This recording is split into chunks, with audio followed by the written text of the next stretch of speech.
उज्जैन में महाकाल के भक्तों को भस्म आरती के नाम पर नए नए तरीके से ठगा जा रहा है।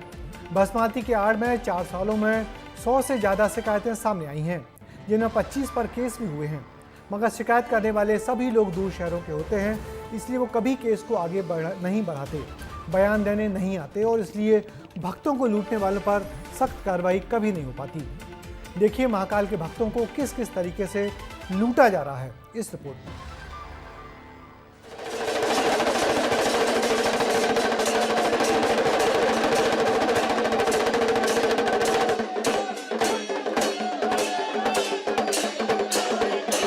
कहते हैं भक्ति में ही शक्ति है और भक्ति में इतनी शक्ति होती है कि व्यक्ति के सभी दुख दूर हो जाते हैं।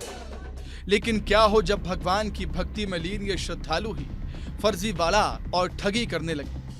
क्या हो जब ये भक्त भगवान के दर्शनों को पैसे के तराजू पर तौलने लगे? और क्या हो जब मंदिर प्रबंधन के लोग ही दलाल बनकर श्रद्धा का सौदा करने लगे? आप वैष्णो देवी धाम से लेकर मथुरा, अयोध्या और उज्जैन तक कहीं भी जाएंगे तो आपको ऐसे लोग जरूर मिल जाएंगे जो भगवान के दर्शन के लिए सौदेबाजी करते हैं। और अब उज्जैन में प्रशासन ऐसे लोगों पर एक्शन लेने वाला है।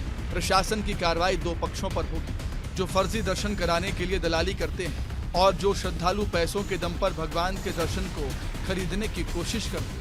कहीं न कहीं जिस प्रकार महाकाल मंदिर में दर्शन के नाम से जो फर्जीवाड़ा और ठगी होती है, उसमें दोनों ही की ही गलती मानते हैं। क्योंकि एक श्रद्धालु आता है, अगर उसकी परमिशन नहीं बनती तो वह कर्मचारी या दलाल को लालच देता है और लालच में आकर उनके पैसे लेकर भस्म आरती की परमिशन या फिर गैर अनुमति के माध्यम से उन्हें प्रवेश कराया जाता है।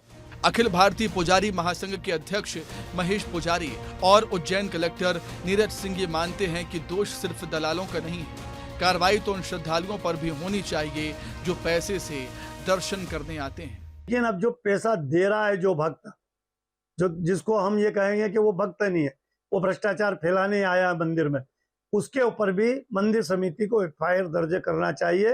ये भी सुनिश्चित किया जाएगा कि जहां पर ऐसी स्थितियां सामने आती हैं तो जो व्यक्ति इसमें प्रलोभन दे रहे हैं और खुद लाइन में से हट करके दर्शन करने के लिए किसी को राशि देने का भी प्रलोभन कर रहे हैं, उनको भी संज्ञान में लेकर के कार्रवाई की जाएगी।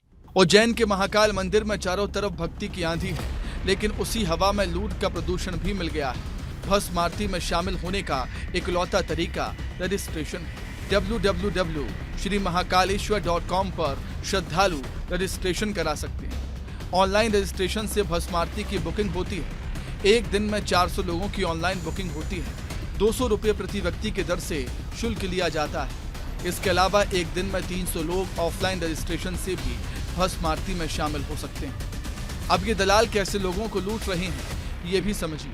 एक दिन में सीमित लोग दर्शन कर पाते हैं और इसी का फायदा ये ठग उठाते हैं। पिछले कई सालों में इन ठगों ने श्रद्धालुओं से लाखों रुपए वसूले हैं। ये ठग एक व्यक्ति से 500 से 1000 रुपए लेते हैं और फर्जी पास के जरिए श्रद्धालुओं को भस्म आरती में शामिल कराते हैं। और इस फर्जीवाड़े में प्रबंधन से भी इनकी साठगांठ होती है। दर्शनों की दलाली से इतर एक बात जहन में आती है कि एक भक्त को अपने भगवान के दर्शन करने के लिए पैसे क्यों देने पड़ते हैं। पहले तो ऐसी व्यवस्था नहीं हुआ करती थी। सवाल उन दलालों से तो है ही, लेकिन सवाल उस सिस्टम से भी है जिसने ऐसी व्यवस्था बनाई है। दुर्भाग्य है कि भस्म आरती के नाम पर भक्तों से पैसा वसूलने वाले अधिकतर लोग मंदिर प्रबंधन या पुजारियों से जुड़े होते हैं, इसलिए भी उन पर सख्ती जरा कम होती है। जैसे जैसे महाकाल में भक्तों की संख्या बढ़ती जा रही है, वैसे वैसे भक्तों को लूटने के नए नए तरीके खोजे जा रहे हैं। आरती के अलावा अब उज्जैन में फर्जी होटलों में बुकिंग के नाम पर भी फ्रॉड हो रहा है, जिस पर पुलिस प्रशासन को ध्यान देना होगा, क्योंकि महाकाल अब धार्मिक पर्यटन के नाम पर एक बड़ा डेस्टिनेशन बन चुका है।